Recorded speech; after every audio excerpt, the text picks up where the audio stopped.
छानपैकी उदाहरण सांगतो. एक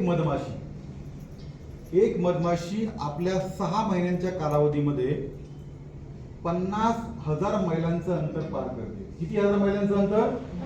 50,000 मैलांचं अंतर पार करते. ती 3 लाख फुलांवरती बसते. त्या 3 लाख फुलांपासून ती मध घेते आणि ती आपल्याकडून त्यांना पराग सिंचनासाठी मदत करते. पराग सिंचन म्हणजे काय की एका फुलातील स्त्री केसर दुसऱ्या फुलातील पुंकेसरावरती जाऊन त्यांचं मिलन होऊन नवीन झाड तयार होतं. नवीन पानं फुलं येण्यासाठी मदत करतं. राईट. ही काय करते? फुलांकडून मध घेते आणि फुलांसाठी काय करते? ती पराग सिंचनाचं काम करते. This is called win win situation. Win win म्हणजे काय? समोरच्या व्यक्तीचा सुद्धा फायदा आणि आपल्याला सुद्धा त्याच्यापासून लाभ मिळतो. आणि जे मध तयार होतं की ते मध, ओके, आयुष्यामध्ये एक लक्षात ठेवा, मध ही अशी गोष्ट आहे की खरं मध असतं ते कधीच खराब होत नाही. आणि मध हे आपल्या मेंदूसाठी, हाडांसाठी, रक्ताभिसरणासाठी अतिशय चांगलं असतं. आयुर्वेदानुसार मध हे एक उत्तम आयुर्वेदिक औषध आहे. राईट. त्यामुळे जे मध तयार होतं ते फक्त 500 मिलीग्रॅम तयार होतं, पण ते कसं असतं? जगातलं उत्कृष्ट आयुर्वेदिक औषध आहे ते मध. आम्हा राईट. आणि मधमाशी जर बघितले तर तिचं वजन फक्त असतं 0.001 मिलीग्रॅम.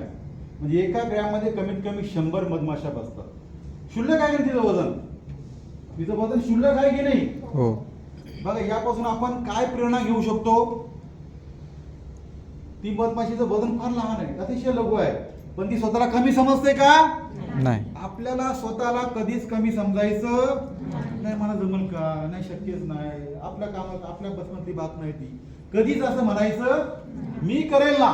एवढी छोटी मधमाशी 6 महिन्यात 50,000 मैलांचा प्रवास करते. 3 लाख फुलांवरती बसते. किती लाख? 3 लाख. त्यांतून मध घेते आणि सुंदर असं नवनिर्माणासाठी ती मदत करते पराग सिंचन करून. जर ही मधमाशी समजा कचरा कुंडीवरती गेली असती तर मधाच्या ऐवजी किलोभर कचरा तयार झाला असता. किलोभर कचरा तयार झाला असता. त्यातून कधी मध तयार झाला असतं का? बघा, एक लक्षात ठेवा, जर ती मधमाशी कचरा कुंडीवरती गेली असती तर कचरा तयार झाला असता. ती फुलांवरती गेल्यामुळं मध त्या ठिकाणी सुंदरपैकी ती तयार करू शकली. म्हणजे आपण कुणाच्या सहवासामध्ये आहोत त्याच्यावरती सुद्धा आपलं आनंद, आपलं आउटपुट आणि आपल्याला मिळणारं फळ अवलंबून. जी माणसं टाइमपास करतात, व्यसनाधीन आहेत, नको त्या गप्पामध्ये स्वतःला माहिती गुरफटून टाकतात, आपलाही वेळ घेतात, कधी कधी निगेटिव्ह विचार डोक्यामध्ये टाकतात, ग्रुपिझम करतात, राईट, अशा माणसांपासून स्वतःला दूर ठेवायचं. बरोबर आहे?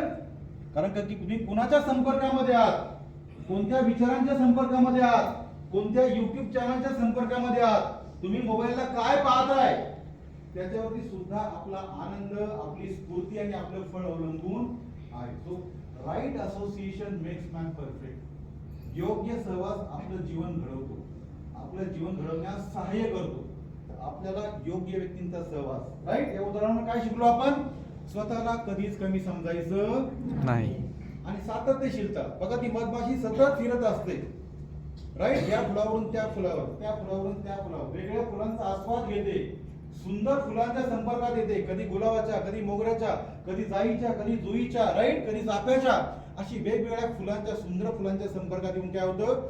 तिच्यापासून सुंदर असं मध तयार होतं. ओके. की जे कधीही खराब होत नाही आणि आपल्या मनुष्यासाठी एक अतिशय सुंदर वरदान आहे. आपला मोबाईल सुद्धा आपल्याला मिळालेलं सुंदर वरदान आहे. मोबाईल, तुम्हाला जी माहिती पाहिजे, एनडीए, नॅशनल डिफेन्स अकॅडमी, त्याची संपूर्ण माहिती तुम्हाला मिळेल. राईट. आपल्या संपूर्ण विश्वातील माहिती का की नामवंत विद्यापीठे पूर्ण माहिती येईल.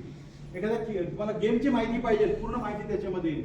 शास्त्रज्ञांची माहिती पाहिजे, पूर्ण माहिती येईल. टीम बिल्डिंग पूर्ण माहिती येईल. टाइम मॅनेजमेंट पूर्ण माहिती येईल आपल्या छोट्या मोबाईलमध्ये. संपूर्ण विश्व त्याच्यामध्ये असतं. बरोबर आहे? म्हणून हा मोबाईलला वरदान करायचं का राक्षस करायचं? राक्षस म्हणजे काय? गेमिंग. राईट. लहान लहान मुलांना ऍडिक्शन लागलेलं आहे. सारखं ते असे घरामध्ये 4 जण असेल तर 4 जण 4 कोपऱ्याला मोबाईलमध्ये. घराचं त्यांनी स्मशान केलेलं असतं. काय केलं असतं? कारण का की एकमेकांशी चर्चाच नाही. राईट. घरात असून देखील कोणाचा जास्त संबंध ते मोबाईलमुळं ओके काहींचं वाटोळं पण झालेलं आहे आणि काही लोक करोडपती सुद्धा झालेले आहेत. बघा करोनाच्या काळामध्ये काहींनी ग्रामीण भागात छोटे छोटे व्हिडिओ तयार केलेत ओके भाजी रेसिपी कशी करायची, हे कसं करायचं, तुमच्या आमच्या गावचं वर्णन, त्याच्यावरती साधी साधी कुटुंबातली माणसं लखोपती सुद्धा झालेली आहेत आणि काही लखोपती करोडपती भिकारपती सुद्धा झालेली त्या गडामध्ये जाऊन मोबाईल हे आपल्याला मिळालेलं चांगलं वरदान आहे आणि तो राक्षस सुद्धा आहे. त्याला राक्षस करायचा का आपल्याकरता छानपैकी आशीर्वाद करायचे कोणावरती अवलंबून आहे, आपल्यावरती अवलंबून. बऱ्याच लहान मुलांना सुद्धा मी शाळेमध्ये जेव्हा शिकवतो, शाळा कॉलेजमध्ये विद्यार्थ्यांना तरुणांना, तेव्हा बऱ्याच जणांना याचं खूप व्यसन लागलेलं आहे. राईट. नको त्या गेम मध्ये लाखो लोक पैसे लावतात. क्रिकेटच्या स्पर्धेमध्ये सुद्धा 10 रुपये 20 रुपये 50 रुपये ओके ज्यांनी ह्या गेम काढले ते करोडपती झालेले आहेत. राईट. आणि जे लावणारे आहेत काय काही जण अक्षरशः रस्त्यावरती आले नाही. आमचा कंट्रोल असतो म्हणजे आमचा कंट्रोल असतो, आम्ही याच्या पलीकडे जात नाही. तो कंट्रोल केव्हाही बाहेर पडू लक्षात ठेवा. कंट्रोल काही नाही माहिती आहे वगैरे. तुम्हाला जर डोक्यात किक बसली तर तुम्ही लाखो रुपये सुद्धा गमावून बसू. ही गोष्ट आहे की योग्य टायमाला नो म्हणायला शिकायचं. नाही नो नेव्हर, नाही नो नाही नो नेव्हर. गंभीरपणे योग्य व्यक्तींच्या पाठीमागं उभं राहायचं. यस. लॉक किया जाय. छान वाटतंय, मस्त वाटतंय, लय भारी वाटतंय. क्या बात आहे.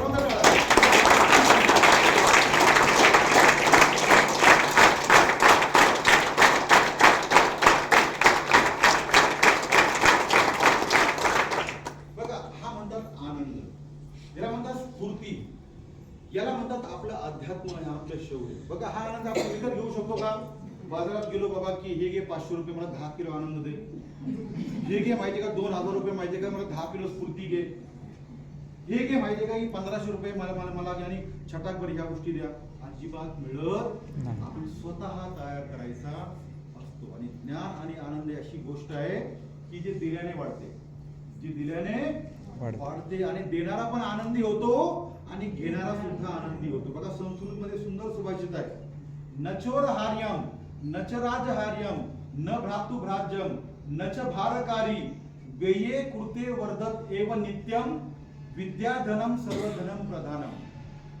विद्या, माहिती, ज्ञान किंवा आयडियाज किंवा कन्सेप्ट या अशा गोष्टी आहेत. राजा आपल्याकडनं हिरावून घेऊ शकतो का? चोर चोरी करू शकतो का? आपले नातेवाईक घेऊ शकतात का? आणि ज्ञान ही अशी गोष्ट आहे की ज्याचा डोक्यावरती कधीच भार होत नाही, वजन होत असं ज्ञानाने कोणी असं झालं तरी बघितलंय का? अजिबात नाही. आणि सर्वात महत्वाचं ज्ञान, विद्या, माहिती, चांगुलपणा, आनंद, स्फूर्ती, प्रेरणा ही जेवढी आपण दुसऱ्यांना देतो तेवढं देणारा म्हणजे घेणारा सुद्धा आनंदी होतो आणि देणारा सुद्धा आनंद होतो की नाही? तुम्हाला आनंद वाटतोय आणि मला सुद्धा आनंद वाटतो बाबा की आपण सर्व वारकरी संप्रदायाचे आहोत की नाही? आपण कर्माने वारकरी आहोत की नाही? कर्माने दुसऱ्यांना छानपैकी सजवण्याच्या, रुबाबदारपणा देण्याच्या, त्यांना कपडे देण्याच्या सुंदर व्यवसायामध्ये आपण आपल्याकरता आपला बाप्पा हाच आहे, आपला पांडुरंग हाच आहे, आपल्याकरता आपली जय भवानी जय शिवाजी आपले राजे सुद्धा याच्यामध्ये काम हाच आपल्याकरता परमेश्वराचा असतो. Am I right? Feeling good? मस्त.